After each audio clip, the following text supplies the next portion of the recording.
Hello everyone, now we are starting your unit 5 and next concept of unit 5, that is introduction to transport layer, and the concept is multiplexing and demultiplexing.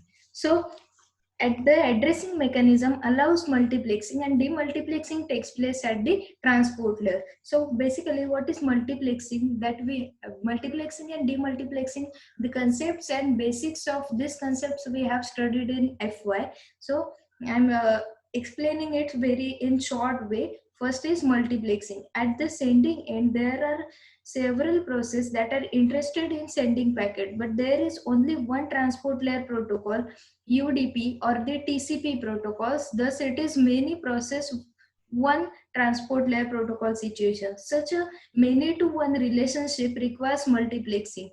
The protocol first accept the message from the different processes. These messages are separated from each other by their port number. Each process has a unique port number assigned to it. Then the transport layer adds the header and passes the packet to the network layer as shown in the figure. So next concept is demultiplexing. At the receiving end, the relationship is one to many. So we need a demultiplexer. First, the transport layer receives the datagram from the network layer. The transport layer then checks the error and drops the header to obtain the messages and delivers them to appropriate process based on the port number. So next concept is connection oriented service or connectionless services. The transport layer protocol can either be connectionless or connection oriented. First is connection oriented service. The connection oriented service, as the name suggests, establish a dedicated connection between user before the data is exchanged. The establishment of connection may take place on the physical level or the logical level and needs some kind of signaling. This type of connection establishment needs some form of resource reservation such as bandwidth. After the connection establishment, the actual data transfer will take place. After the exchange of data, the connection is cleared or the broken. The best known example of the connection oriented service is the telephone network.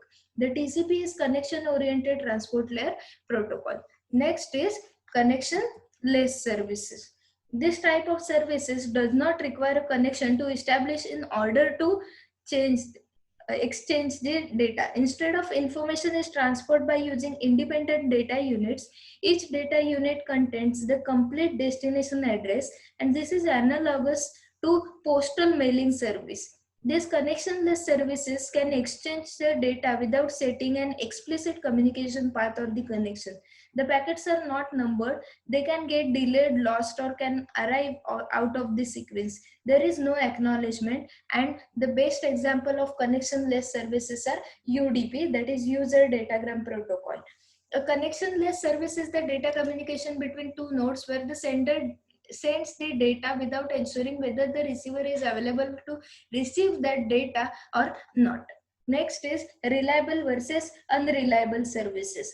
The transport layer services can be of two types: reliable services and unreliable services. If the application layer program needs a reliability, then reliable transport layer protocol is used, which is implemented in the flow control and error control at the transport layer. But this service will be slow and more complex. But some application layer programs do not need reliability because they have their own flow control and error control mechanism. Such program uses an unreliable services. UDP is connectionless and unreliable, but TCP is connection oriented and reliable protocol. Both of these are transport layer protocols. We need a reliability at the transport layer, even though data links is reliable, because the data link can provide reliability for any node to node delivery.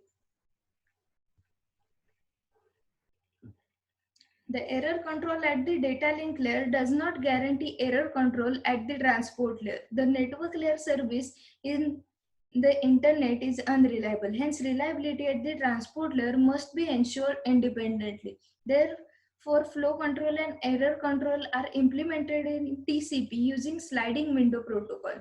This reliability assurance at the transport layer. Note that the error is checked only up to data link layer by the data link layer error correction system. Next is transport layer protocol. In this section, we are going to discuss the two transport layer protocol. First is user datagram protocol, that is UDP, and second is transmission control protocol, that is TCP. So first is UDP, user datagram protocol. The user datagram protocol is very simple protocol.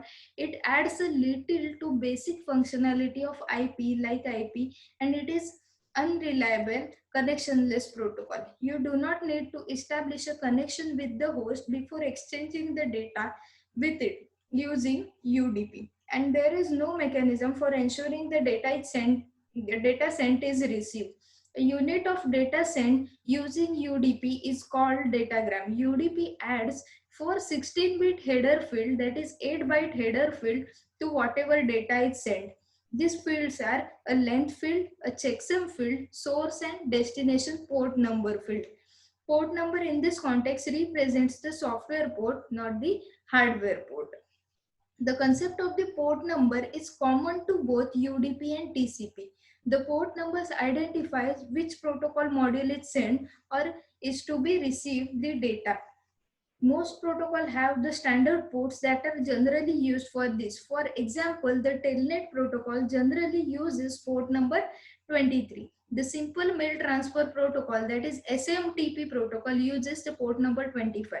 The use of standard port number makes it possible for client to communicate with server without first having establishment of connection with the port to which port is to be used. The port number and the protocol field in the IP header duplicates the each other to some extent. Through the protocol field is not available to higher level protocol, IP uses the protocol field to determine whether the data should be passed to the UDP or the TCP module. UDP or TCP uses the port number to determine which application layer protocol should receive the data.